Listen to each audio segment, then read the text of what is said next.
It's just 4 o'clock, so let's get started. We'll continue to admit other registrants as they come in, but I'd like to welcome you all to our presentation this afternoon. It's the third in a series of 3 related to legacy planning. We had one on fiduciaries, one on annuities, and this afternoon we have presenter Julie Gregory with us from the Oregon Community Foundation to talk about beyond checkbook philanthropy, creative and tax-wise ways to give.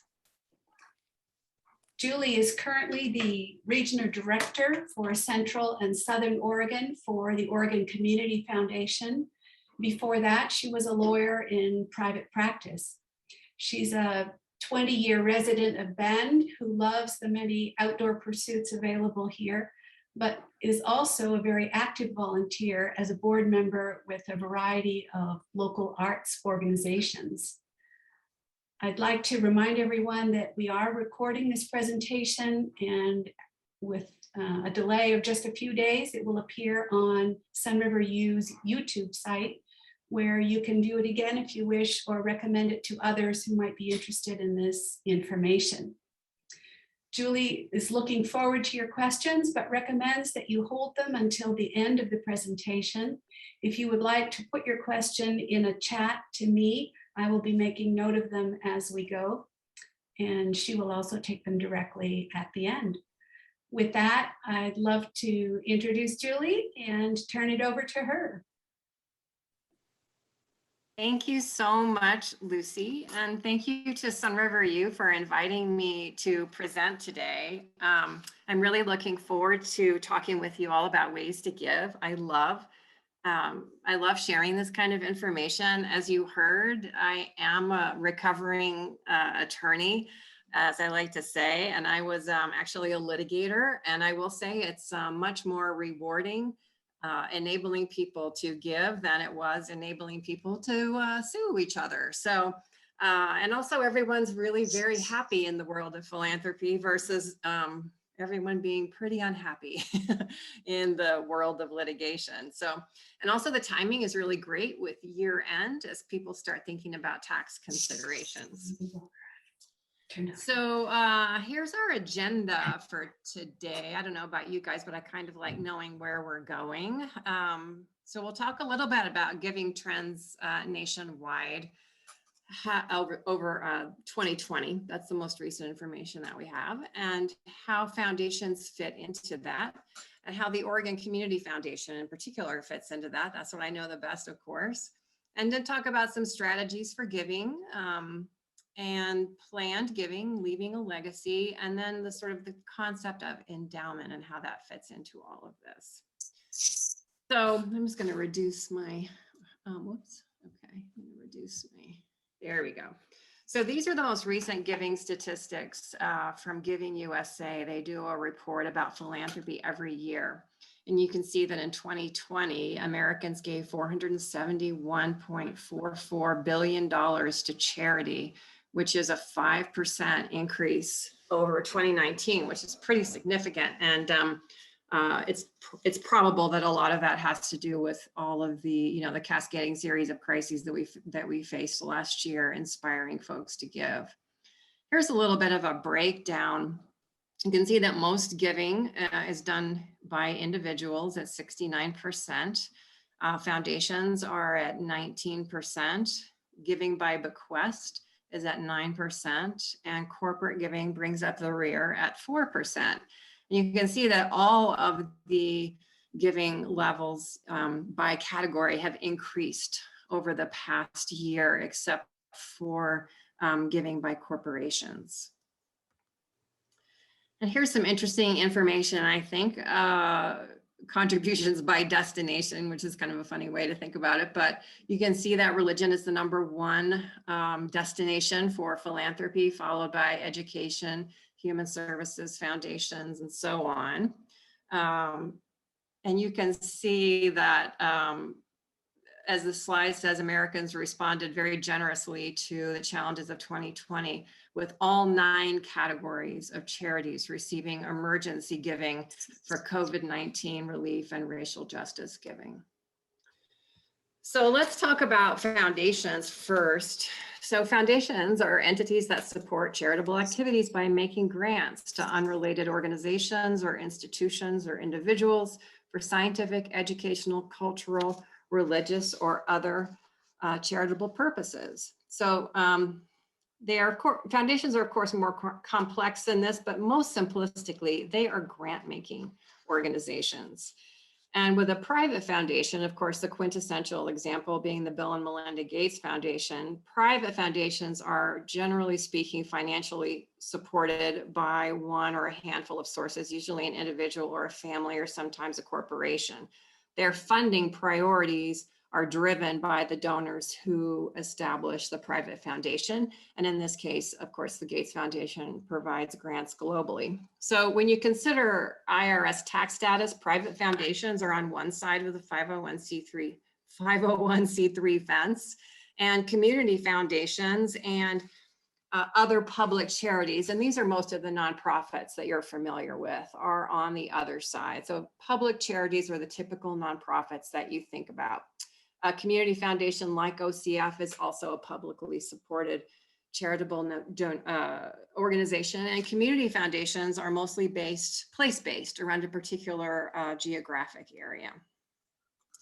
So I'll talk a little bit about community foundations. It's, like I said, it's a special kind of public charity. It was first created in 1913, and there are now 750 community foundations throughout the United States. And we all have 501c3 status. OCF in particular was created in 1973 with a $63,000 gift.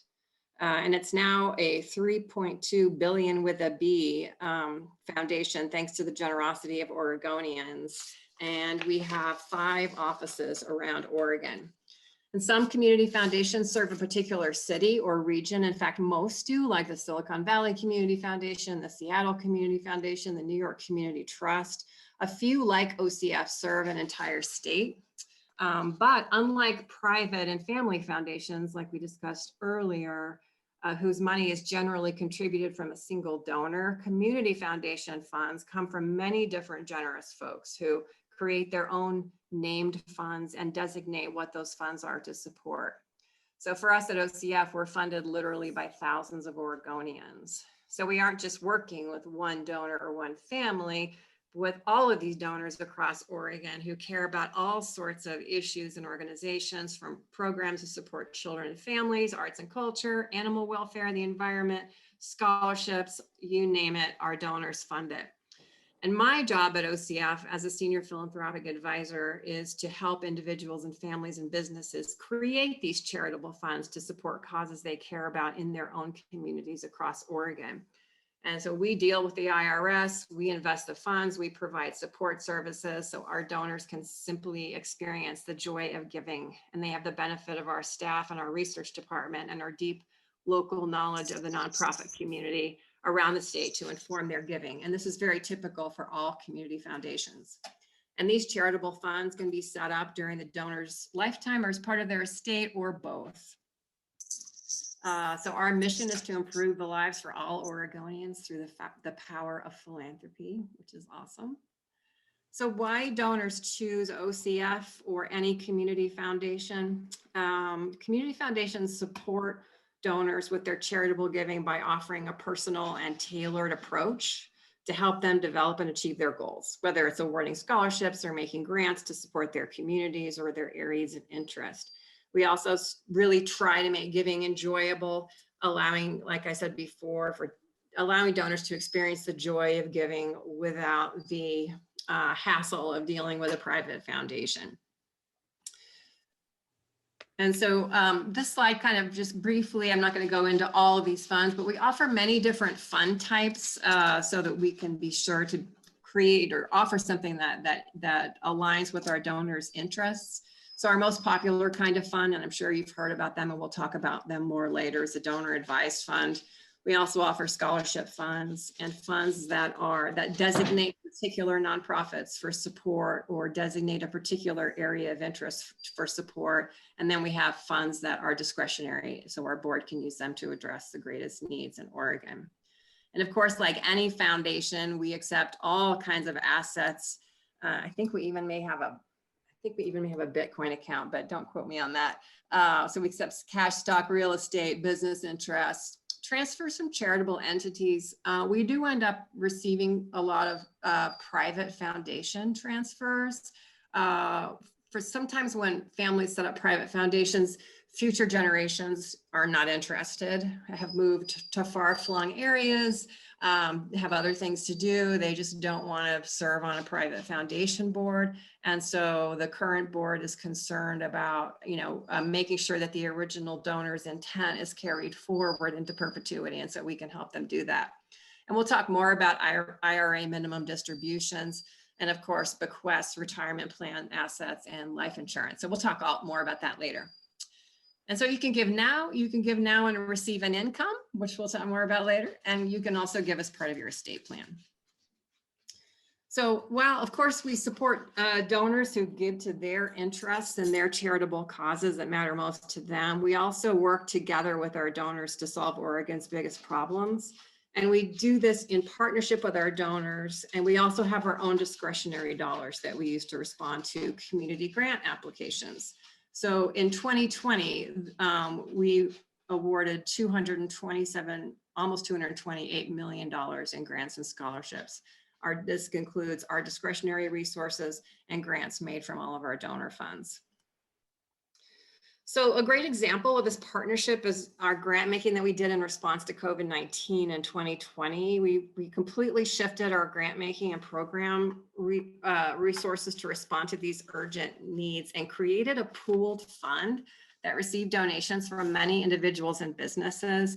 And many of our donors also participated, as you can see from this slide. We also there were so many things last year. We also established a pooled fund to help deal with the terrible impact of the wildfires that we experienced over Labor Day last year. This particular fund was established at the request of the governor and was launched in partnership with Meyer Memorial Trust and the Ford Family Foundations, two private foundations in Oregon.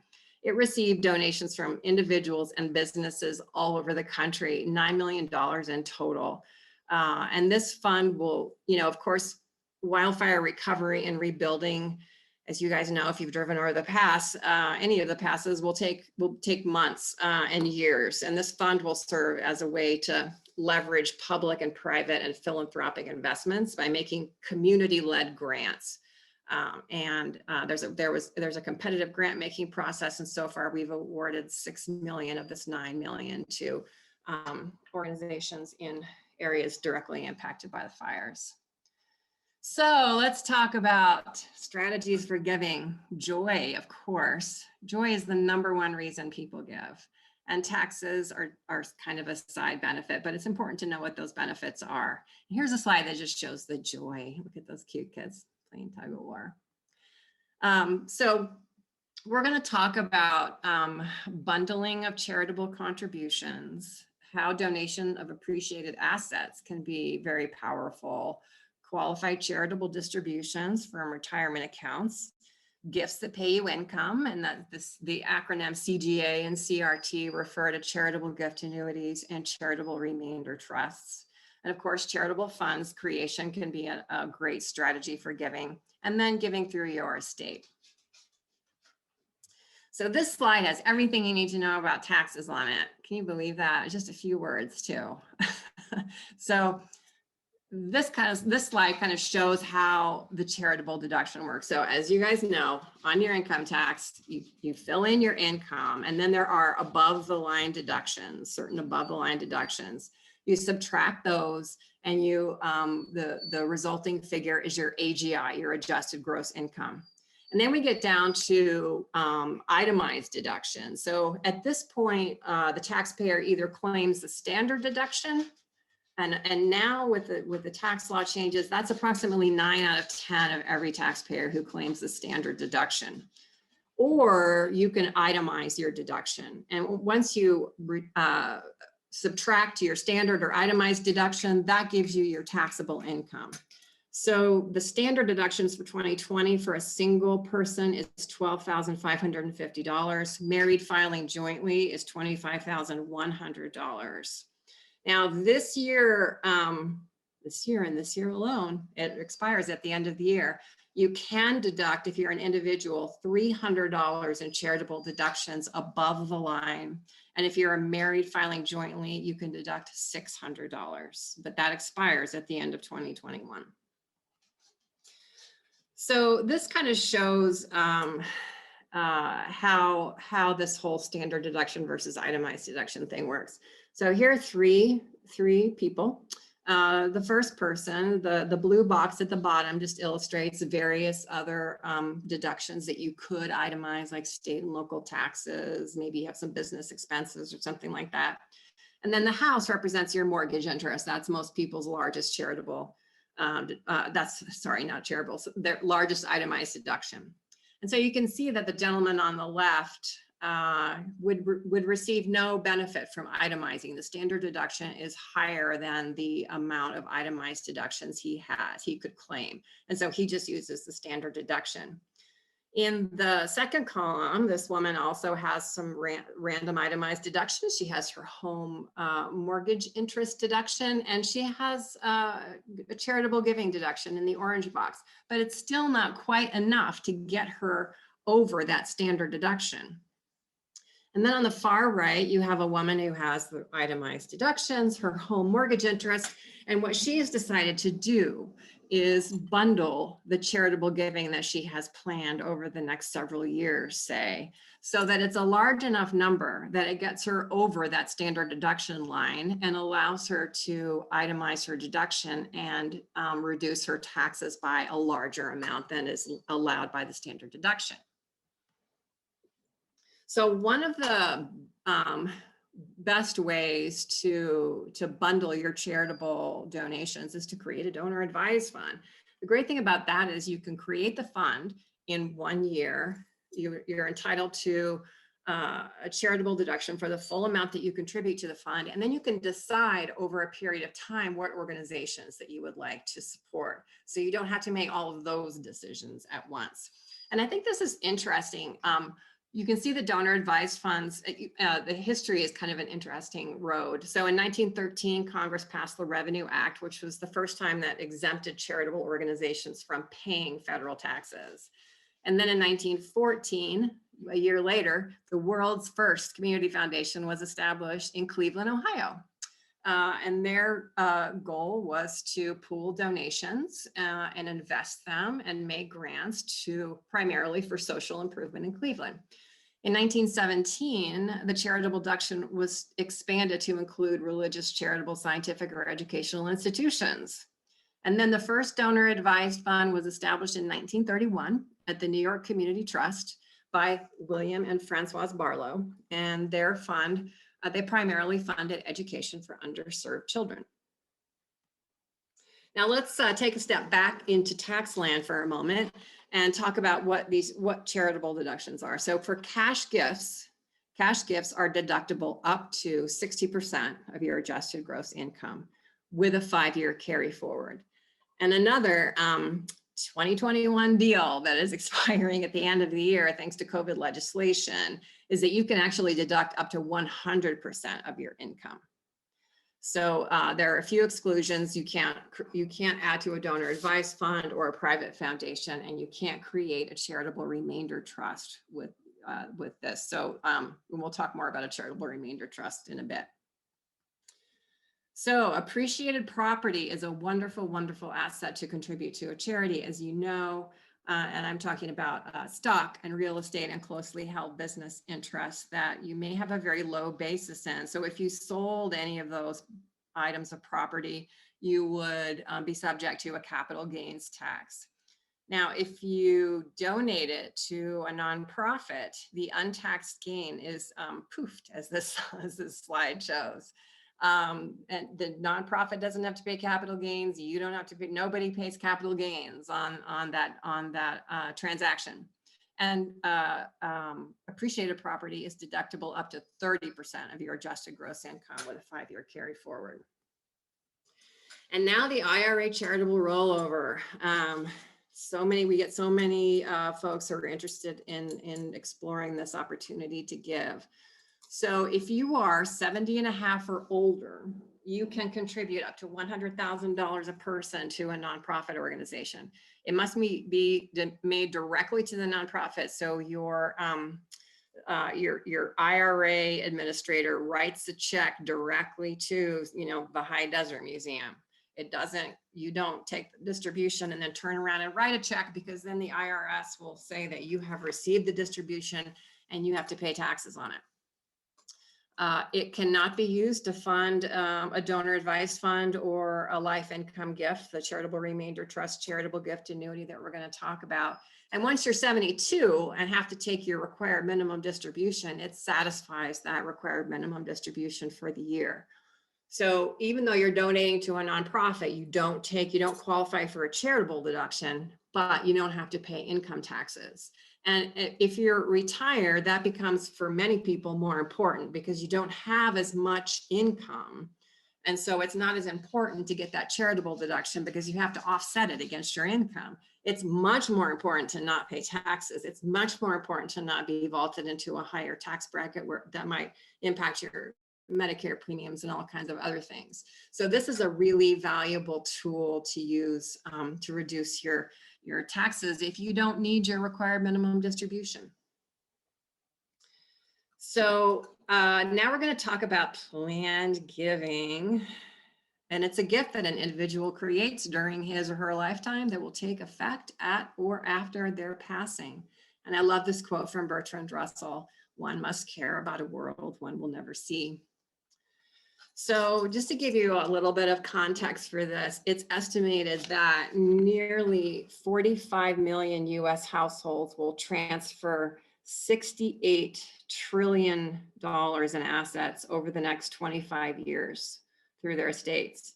So the gross domestic product of the United States is 22 trillion, to give you some context for how big that 68 trillion number is. And of course, much of this will transfer to heirs, but honestly, a lot of it will go to the IRS. And a charitable planning is a great way for people to reduce their estate tax liability while supporting organizations they love and creating a legacy.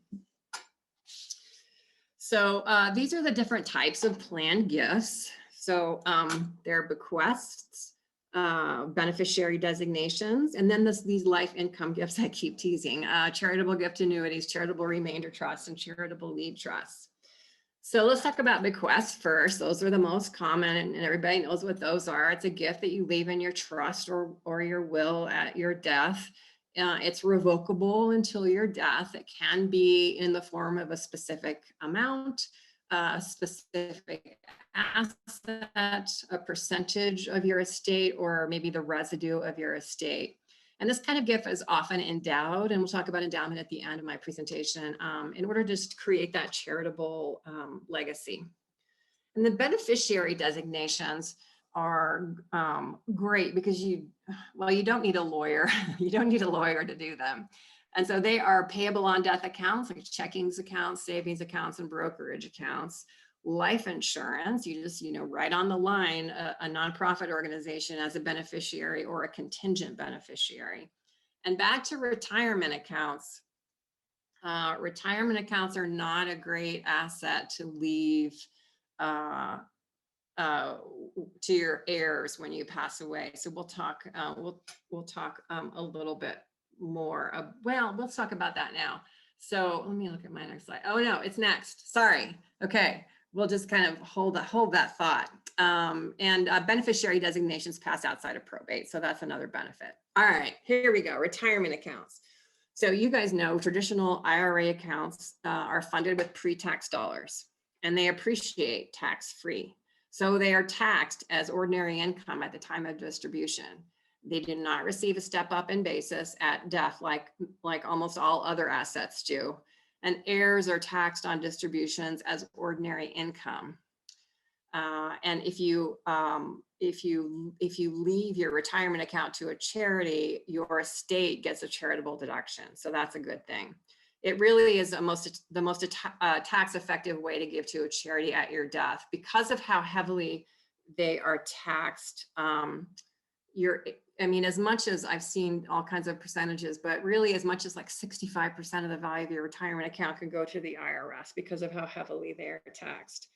Also, I'll say the amount of money in retirement accounts in the United States is also another boggling number. It's 35 trillion, and it amounts to 32% of all household assets.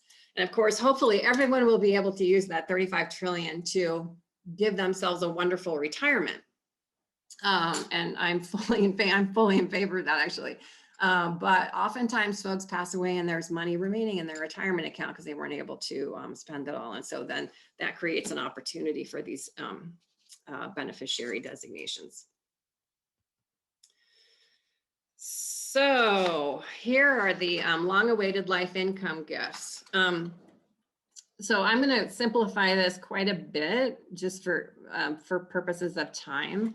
But before I start, I'll just say that charitable remainder trust and charitable gift annuities have multiple different iterations. And so this is a very basic sort of illustration, and that there are all kinds of, ins and outs and this and that. So, so this is very, very simple.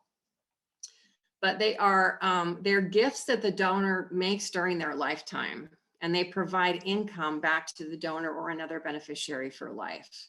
And at the end of the term, the remainder goes to the nonprofit corporation.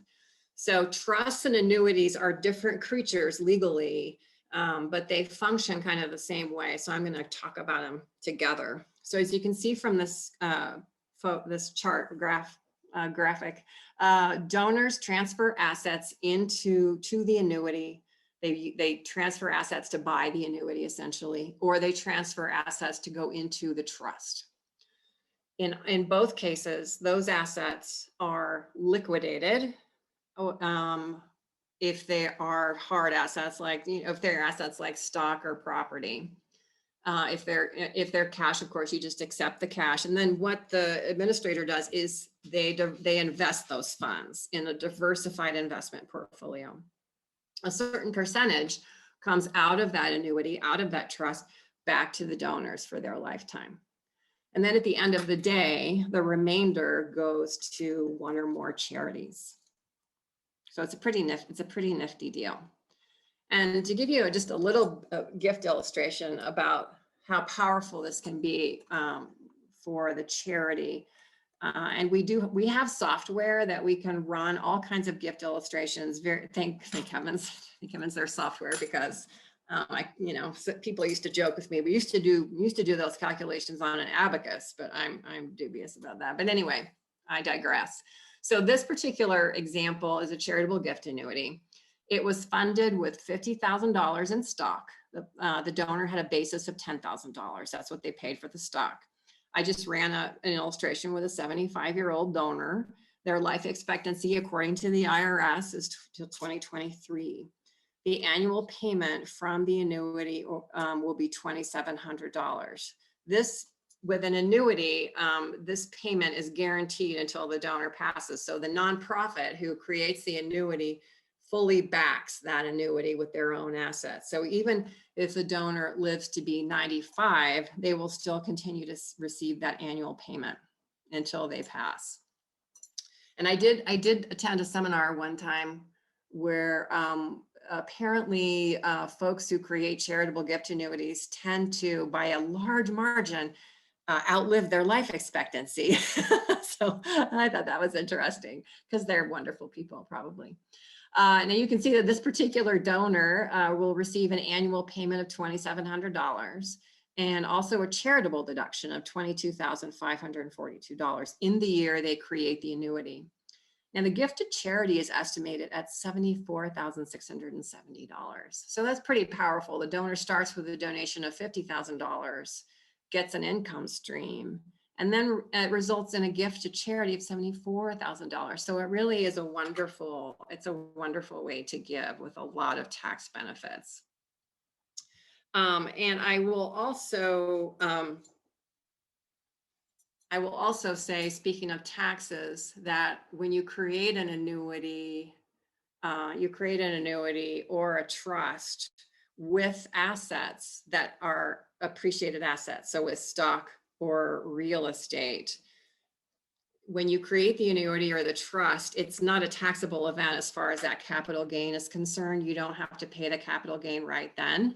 what it does is it kind of defers the capital gain, because of course the capital gain does not go away because you're getting that income stream, you're getting a personal benefit. And so you, for in this instance, donate stock to a charitable gift annuity.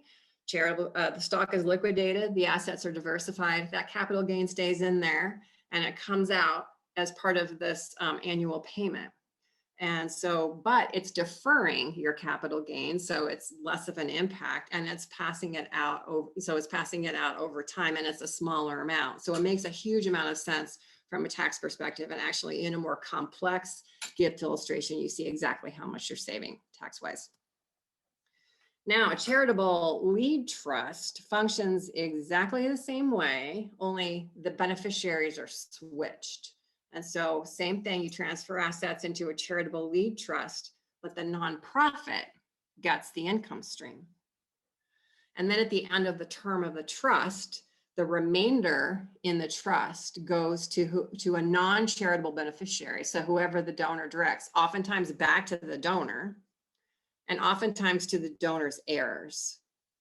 And so this is pretty cool, because essentially a donor can make a gift like this and not lose anything on their balance sheet, right? Because they transfer assets to this trust, assets liquidated, nonprofit gets the income stream, assets are invested, they grow and grow. And then at the end of the day, the donor's heirs will get that remainder that was charitable in the previous example, which was almost $25,000 more than the initial donation.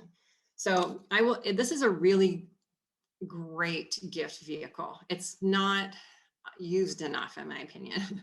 And I think it's just because people just are not aware of them, but they're really, really nifty, nifty opportunities for folks, I think.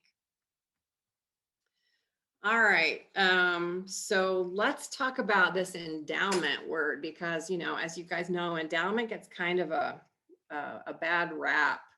You know, Harvard has, for example, you know, $11 billion in their endowment. And so people are like, well, why does my kid have to pay so much money to go there if you have all this money? It's just money that's just sitting there.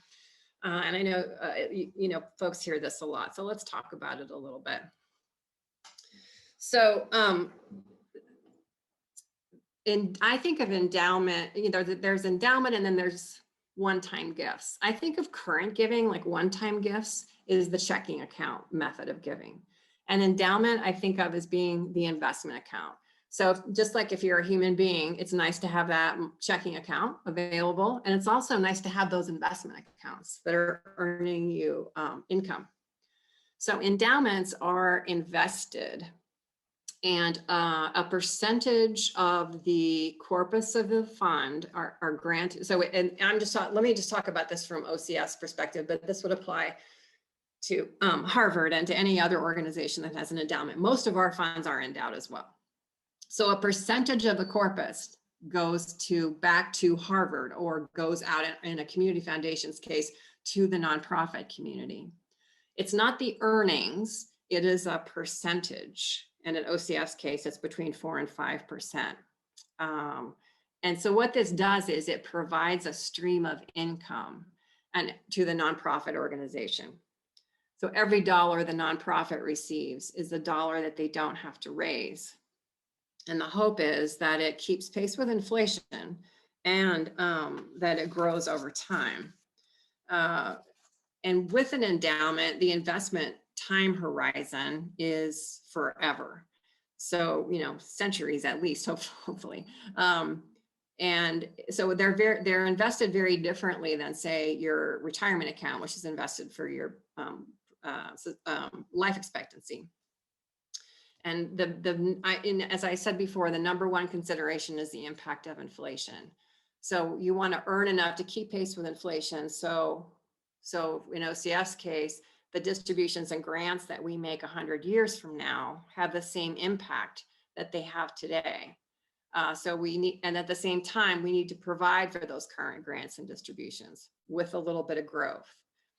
But at a minimum, we want to maintain the purchasing power of our funds and meet current needs at the same time. I think most endowed funds out there, whether it's the Harvard Endowment or a fund at OCF or whatever it is, they are in that 4 to 5% range. And this slide just kind of says what I just said, so we'll just blow right through it. So I'm going to talk about this a little bit, because this really shows the power of an endowed fund, and it is money that's sitting there. That is one way to look at it, but it's also money that is working for the nonprofit community. So you can see that this is a fund at OCF that we've had for 29 years. And it was established in December of 1991 with a $100,000 donation. These particular donors never added anything to the fund. And every year they granted out the entire amount they had available, so that between 4 and 5%. So you can see here that over the last 29 years, the donors have been able to make grants out of their fund totaling $209,342. So twice the amount of the initial donation. And at the same time, the fund has doubled in size. So that really kind of shows over time how an endowed fund performs and how it can be a powerful asset for the nonprofit community, and how you're taking $100,000 and turning it into an incredible asset for the nonprofit community that will go on into perpetuity like this.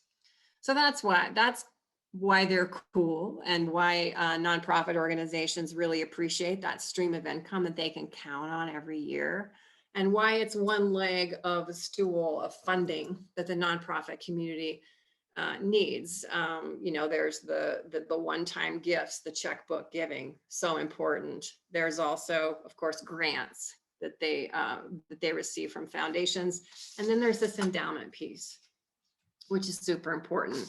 And we do create funds of all types, including funds that are charitable funds that are wholly expendable, we call them.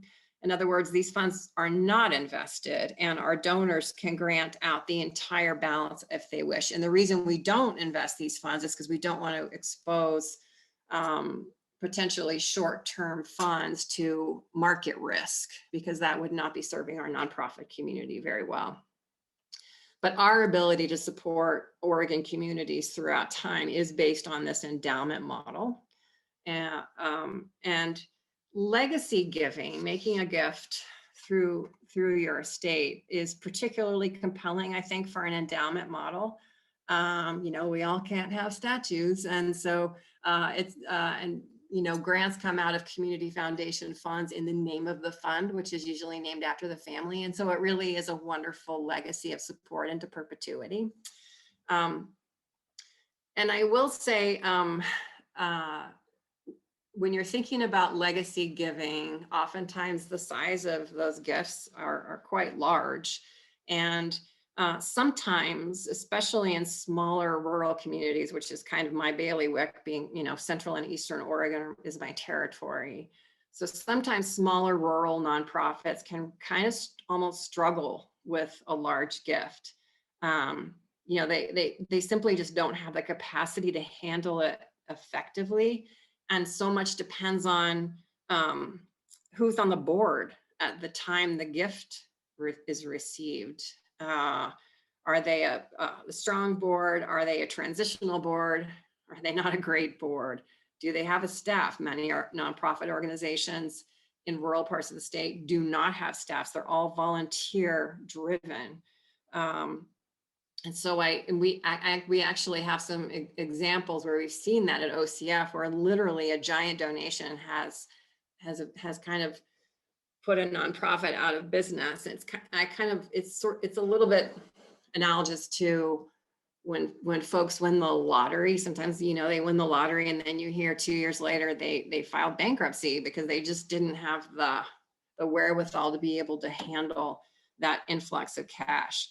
So the great thing about endowment is it provides that income stream, which is so appreciated by the organization, and allows the organization to stay open and to serve its community through programs and it's developed over time.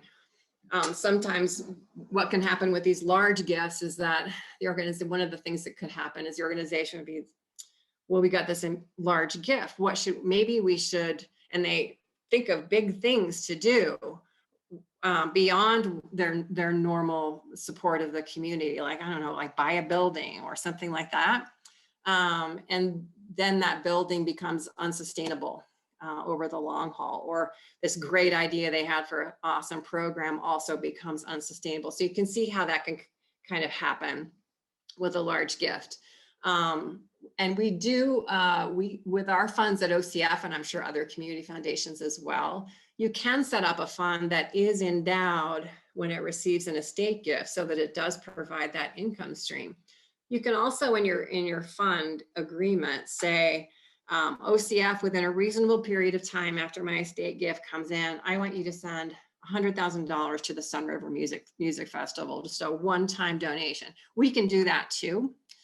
So we can create that kind of hybrid situation that allows you to make that larger gift to an organization that you love, and also provides that long-term source of support.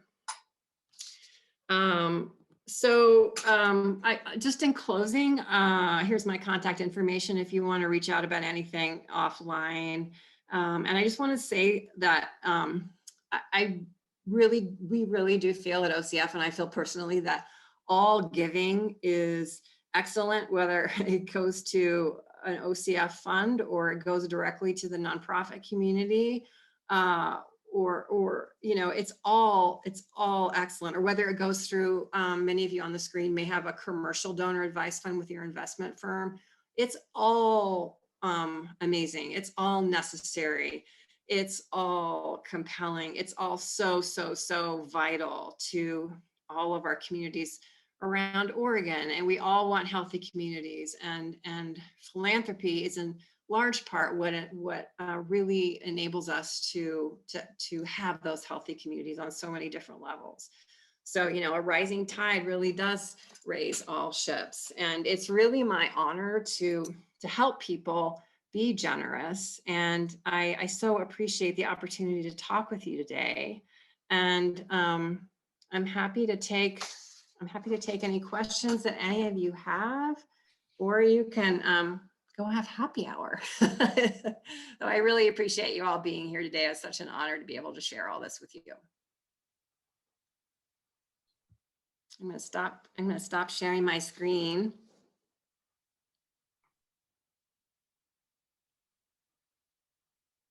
And happy to, oh, there's the Sunriver Music. I swear I did not know they were going to be here. And yeah, yay. Got the got the shout out. And if you have a question for Julie, just unmute yourself in the lower left corner of your screen and ask your question directly. And I'm also completely happy to answer questions offline too. Do not hesitate to drop me an email if you just have a general question that has nothing to do with OCF or anything. I'm happy to answer.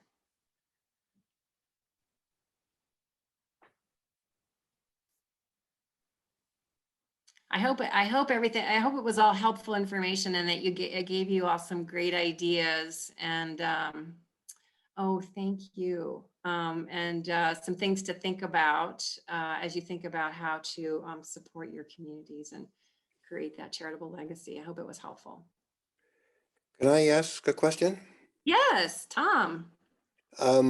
Let's, for example, say my RMD is $100,000, and I decide I want to donate all of that to different charities. Can I still take out living expenses beyond that, and it's still okay to donate the $100,000 to charity, or are they going to assume I'm taking too much out? You can, I mean, the $100,000 is per person, is the maximum per year that you can roll over directly to a charity. But I hope I'm answering your question. I hope I understand your question. But you can take more out. That $100,000 will just go to satisfy your required minimum distribution. You see what I'm saying? But Right. depending on, you know, the type of your plan, you can take out more than that for living expenses and so on. Perfect. Thank you. You're welcome. Thank you, Cheryl, for that comment. Appreciate that. Oh, yay. Sunriver Music Festival. Sorry, I'm just now looking at the chat. Now, I don't, the question about 529 funds, whether it can be moved into a charitable fund, is that the question? Whether you can use those funds to make a charitable donation? That would be a question for your 529 person. I don't know a lot, to be honest, I don't know a lot about those funds and how they function. Okay, can you hear me, Julie? I can, Dennis.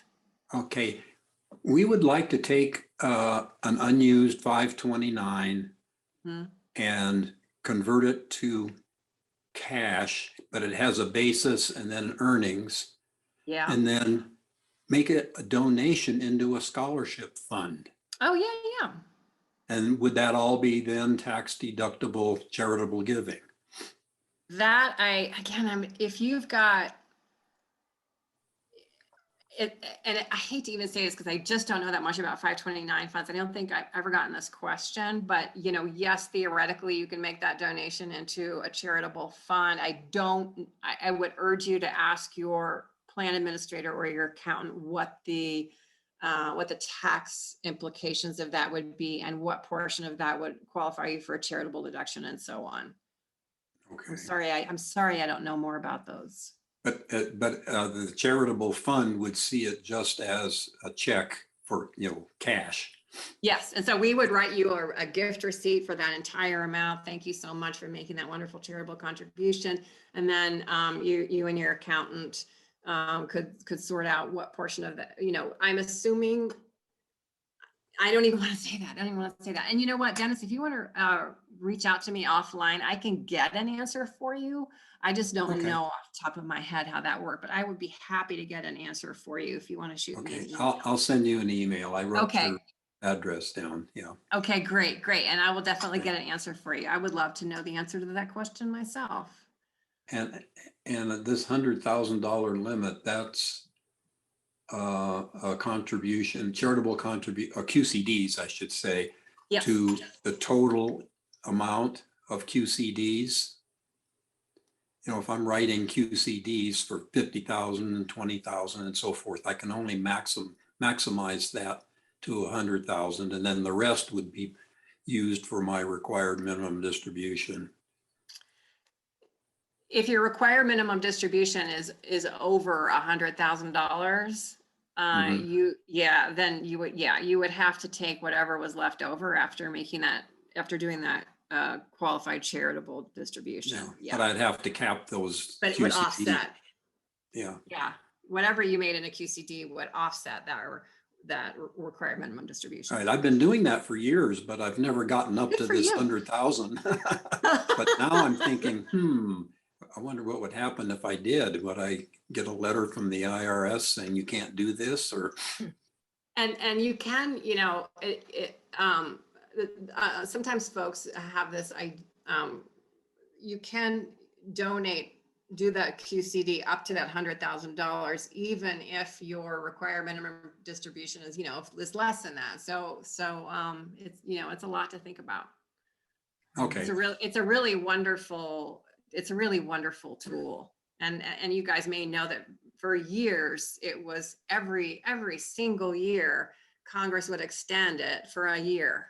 And so every year we were like, are you going to do that again? And one year they didn't pass the legislation extending it for the previous year until like February.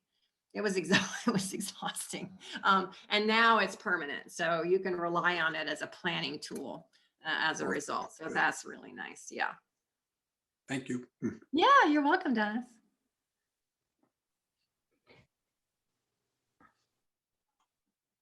Julie, this is Jane Bobel. Hi, Jane. Hi there. Nice to see you. Nice to see you too. Yeah. Can you talk a little more about the charitable lead trusts? I didn't quite understand those. Well, Yeah, so how they work is a donor, makes a donation into a trust form, just like a charitable remainder trust. So it is a trust. And whatever asset that is liquidated and diversified, invested in a diversified portfolio. A certain percentage of that comes out to the nonprofit organization. It creates an income stream to the nonprofit organization for whatever term the trust is, and the donor sets the term of the trust. Sometimes they can be pretty short. They can be 5 years, they can be 10 years, they can be longer. So the donor sets the term. And so the nonprofit organization gets that percentage for that period of time. And then at the end of the day, whatever is left in the trust goes to a non-charitable beneficiary. So in other words, back to the donor or to the donor's heirs or anybody the donor designates. And hopefully the investment portfolio has been successful. And so there will actually be more money left in the charitable lead trust than the donor initially donated, even while providing the income stream to go to the donor's heir. So it's a great way to transfer assets in your, through your estate, or just, transfer assets to heirs. Yeah. It's really, really interesting. And I wish people would do them more. Yeah. Yeah. Sounds like something interesting to explore.